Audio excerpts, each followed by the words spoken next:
Welcome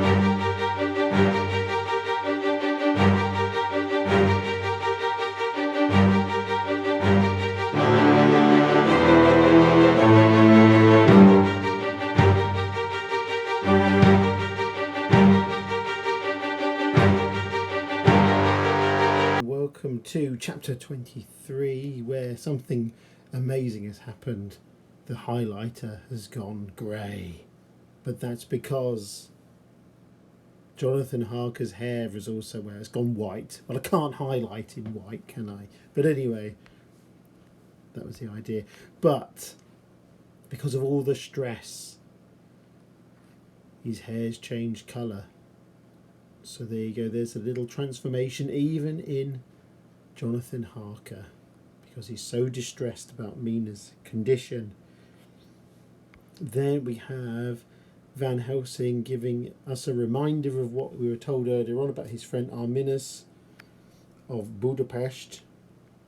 He was in life a most wonderful man, and he means Dracula, soldier, statesman and alchemist, which was latter was the highest development of the science knowledge of his time. So interestingly, you've got Van Helsing is obviously a man of science, but there's also a sense here of Dracula in a weird way being a man of science, but it's a much more primitive medieval type of science as opposed to what Stoker compares with, for him and his readers, contemporary readers, modern state-of-the-art science. He had a mighty brain, and he attended the Scholar Manse. Well, we know about that, the kind of evil Hogwarts equivalent that he attended. Then, we also, though, as clever as he is, he's also saying his memory was not all complete. In some faculties of mind, he has been and is only a child. He is growing, and some things that were childish at the first are now of a man's stature. So, I wonder if this means the idea of he's got a primitive origin and a primitive background. He's kind of from a medieval era, so he's having to catch up and learn a lot of things. So that's why I think that's what Van Helsing means about him having a childish brain. But he's also experimenting, similarly in another kind of twisted parallel of what Van Helsing is and Dr. Seward is as men of science. But he's experimenting, and this is a good line here as well. So the idea of Dracula as the father or furtherer of a new order of beings whose road must lead through death, not life. So the world will change massively. It's going to be ordered around death rather than like a whole vampiric world. And obviously with Britain, England, head of the, in this case England, at the centre of the British Empire, and it'll be a empire of death. Been a good title, wouldn't it? But anyway, we have evidence that his big child brain of his is working, and however he means to succeed, and a man who was centuries before him can afford to wait and to go slow. Festina lente may well be his motto, which basically just means take your time. Then you can see, do you not see how of late this monster has been creeping into knowledge experimentally? How he's been making use of the zoophagus patient to effect his entry into friend John's home? For your vampire, though in all afterwards he can come when and how he will, must at the first make entry only when asked thereto by an inmate. So that's the thing where vampires can only be let in somewhere. They have to be let in with permission, and then he can come and go as he pleases after that.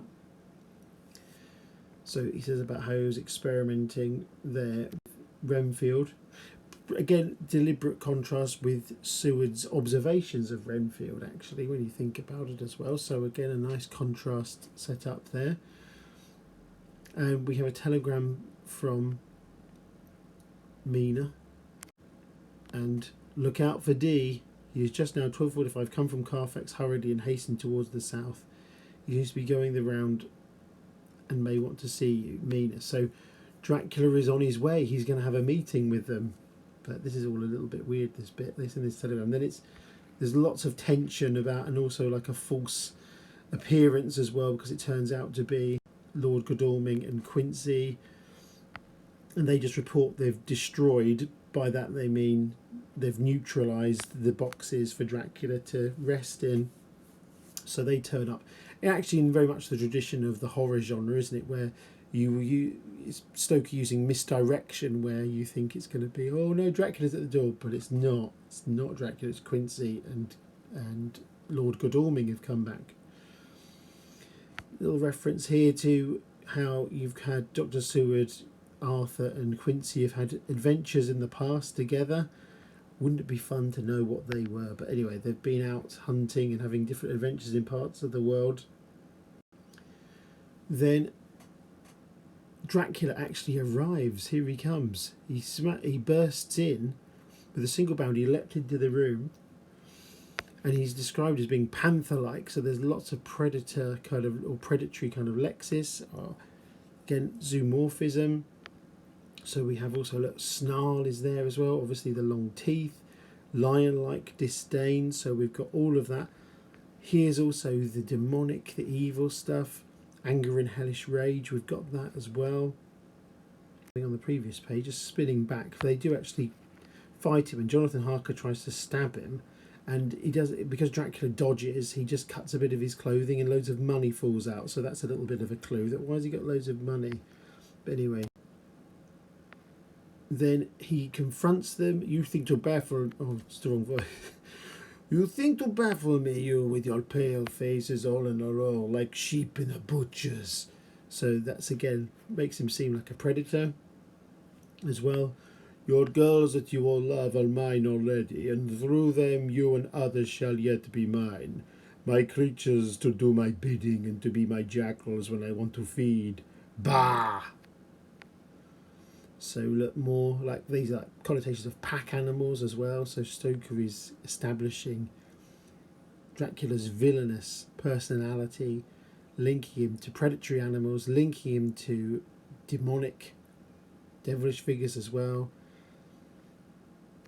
Also, this connects to attitudes towards gender as well. You could use that too. Well, actually, I forgot to say, they kind of box him in, they wave religious, I'm not saying religious weapons, but religious tools and icons at him effectively. So it drives him out temporarily.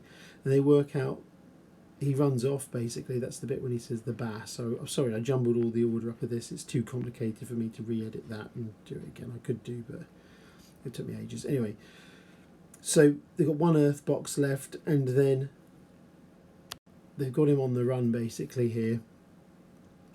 When they find Mina again, when she saw our faces, her own became as pale as death. Now presumably this is because of her connection to Dracula. For a second or two her eyes were closed as if she were in secret prayer, and then she said cheerfully, so she does have this connection to Dracula, which in this chapter is actually going to get used, and it's Mina's idea.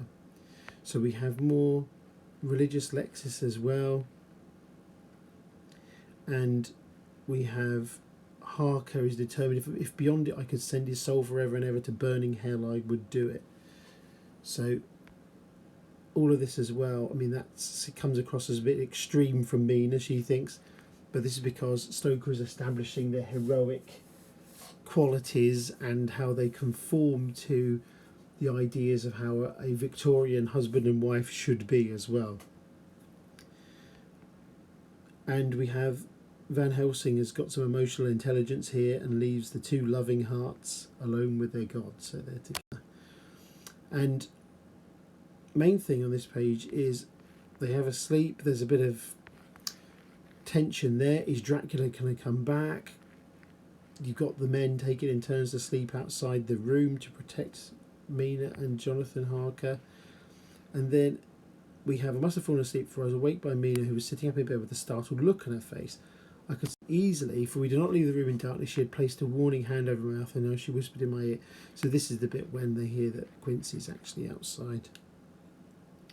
Then she has an idea about what to do because she has this connection to Dracula. She realises this is another good one for liminal spaces, liminality, hypnotism being again a relatively new discipline, and it's one of those things where it almost seems like magic as well. So to Victorian readers, it's one of those things where it's cutting edge science effectively. And we have You must hypnotise me before the dawn, and then I shall be able to speak.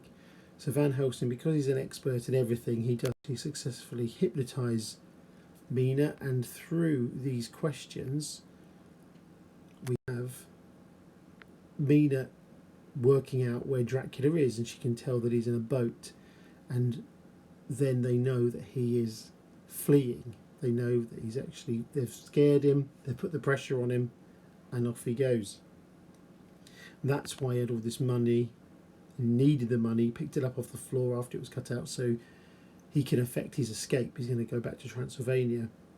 And now Stoker has it, so Mina is effectively a sort of vampire GPS system where she can actually track Dracula through hypnosis because she has this connection to him.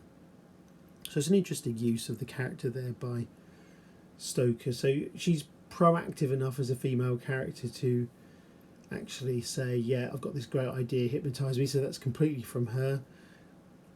But again, it's another way in which in some ways she's more passive again as well, and more traditional, because she's going to sit there in half a day's, effectively she is like a GPS for vampires.